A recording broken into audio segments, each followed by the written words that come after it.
All right, we're about to untangle a story that is just incredibly complex. It's where religion, a brutal war, and a global culture clash all slam into each other.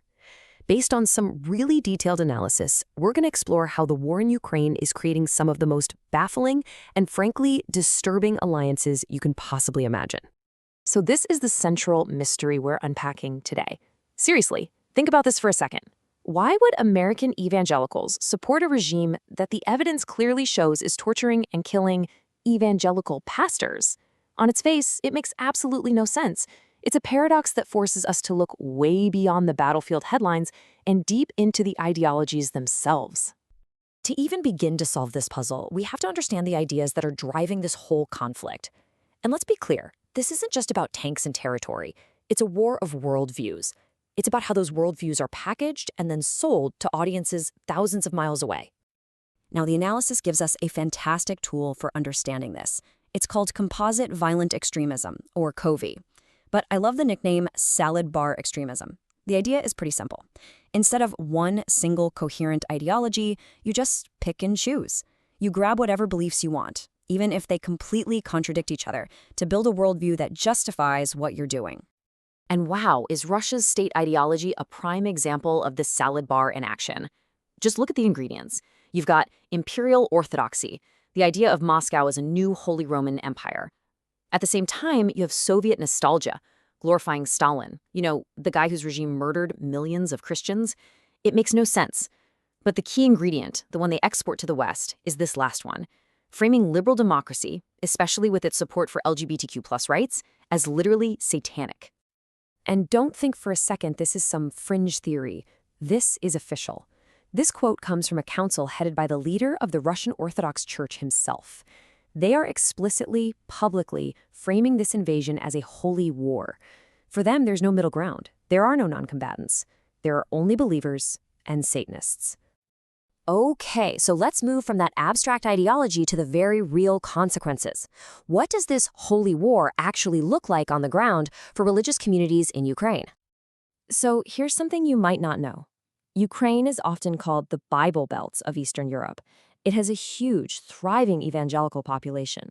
And because these communities often have strong ties to churches in America, the Kremlin's paranoid logic kicks in. To them, these aren't just Ukrainian Christians. They are a fifth column, a proxy for American influence, and that makes them the enemy. The physical toll of this worldview is just staggering. Look at this number, over 660.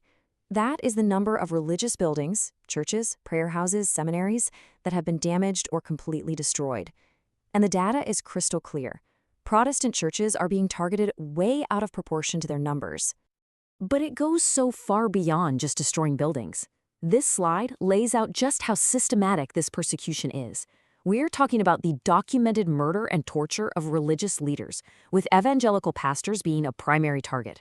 We're talking about total bans on Protestant worship in some regions, and churches being seized and turned into military barracks. This isn't random violence, it's a policy of religious cleansing.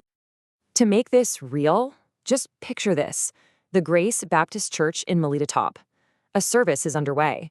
Suddenly, armed Russian soldiers storm in, shut it all down, and declare the church an extremist organization simply because of its supposed links to the U.S. This is the reality for the very people some American evangelicals are being told Russia is there to protect. Okay, so with this brutal reality on the ground, how on earth is it possible that the story some people hear is the exact opposite, that it's Ukraine, not Russia, persecuting Christians?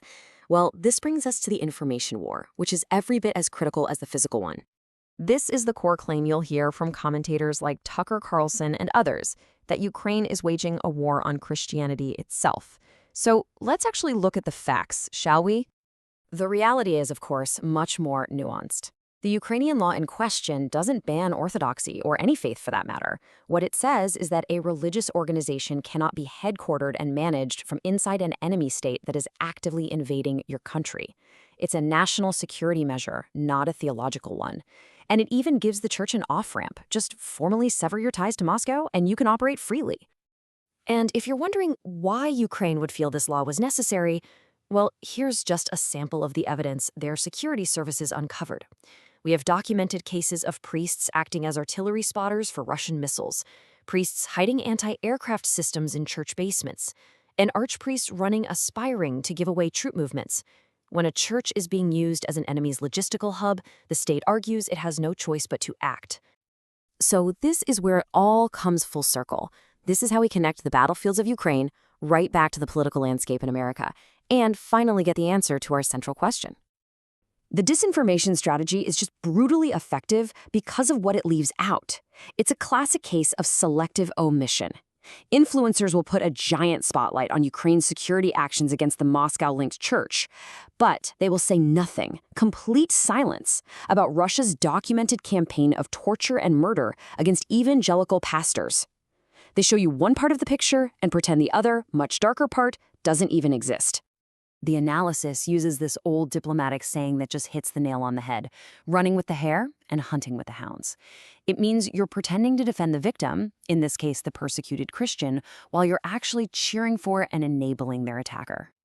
And look, this isn't just an observation from outside the community. Prominent evangelical thinkers in the US are themselves sounding the alarm. They're calling this a moral catastrophe. They see that a part of their own community has been completely co-opted, essentially turning them into accomplices in the persecution of their own brothers and sisters in faith. It's a Russian propagandist's dream come true. If you want to cut through all the noise, this slide just lays it out side by side. It's unambiguous. In Ukrainian-controlled territory, evangelical churches are legal, they're growing, they're active. In Russian-occupied territories, they're branded non-traditional, they're often banned, and simply sharing your faith is a crime. The facts on the ground could not be more clear. And here it is. This is the answer to our central paradox. For a specific segment of American conservatives, the culture war against wokeness and LGBTQ+ rights is the most important battle on earth. Russia has cleverly positioned itself as the global leader of that fight. And for some, that political alignment has become more important, more powerful, than theological solidarity with fellow believers who are being tortured and killed by that very same regime. Ultimately, this whole tragic situation forces a difficult question that goes far beyond this specific conflict. In our age of intense political polarization, when your political identity demands one thing and your religious faith seems to demand the complete opposite, which one wins?